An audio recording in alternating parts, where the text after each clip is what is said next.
గడగడలాడిపోవాలి. మొత్తం ఈ మానవ జాతి నా పేరు వింటేనే హడలెత్తిపోవాలి. ఈ భూగోళాన్ని మొత్తం నేను ఆక్రమించాలి. ఇంతకీ నేనెవరో తెలుసా? మీకు తెలియదు కదా.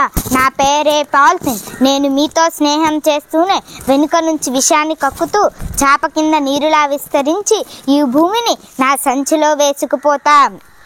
మీ ఇంట్లో ఏ శుభకార్యం జరిగినా దానికి సంబంధించిన సామాగ్రిని మోసుకొచ్చే సాధనంలా మీ ఇంటికి వస్తా. కూరలు, పండ్లు, స్వీట్లు, పూలు, పాలు ఏది మీ ఇంటికి రావాలన్నా నేనే మీకు ఆధారం. నేను లేనిదే మార్కెట్ లేరు. చూసారా నా ప్రతాపం, చూసారా నా ప్రభావం. మీ సామాన్లను మోసుకొని వచ్చిన నన్ను చెత్తకుప్పలోకి విసురుతారా? కాలువలు చెత్తకుప్పలే నా స్థావరాలు. అక్కడి నుంచి మానవ జాతిపై నా సమరభేరి మోగించి భూగోళాన్ని దడదడలాడిస్తాను. మీ జీవితకాలం 100 ఏళ్ళు, కానీ నా జీవితకాలం కొన్ని వందల ఏళ్ళు.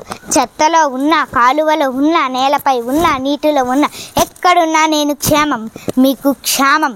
నా తోటి నేస్తలైన దోమలు, ఈగలు పెరిగేందుకు చక్కని భవనంగా మారి దుర్గంధాన్ని వ్యాపించేసే శిబిరంగా మారతాను. మలేరియా, ఫైలేరియా వంటి రోగాలను మీపై దాడికి సిద్ధం చేస్తాను. భూమిపై నీటిని ఇంకకుండా అడ్డుకుంటూ పచ్చని మొక్కలు బతికే వీలు లేకుండా పచ్చదనాన్ని మొత్తం కబలిస్తాను. పర్యావరణాన్ని పాడు చేసే మానవ జాతి మనుగడను ప్రశ్నార్థకం చేస్తాను. మానవ జాతిలో అజ్ఞానం, అవిద్య ఉన్నంత వరకు నా మనుగడకు ఆటంకం లేదు.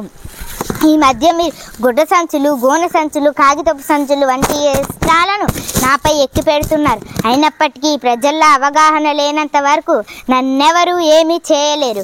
నన్ను ప్రోత్సహించే కొందరు వ్యాపారులు ఉన్నారు. ఇది చాలు ఈ భూమిని వశం చేసుకోవడానికి. ఈ భూగోళాన్ని, పర్యావరణాన్ని నాశనం చేయడమే నా కోరిక. విద్యార్థులు నన్ను ఆపగలరా? ప్రయత్నించండి, చూద్దాం.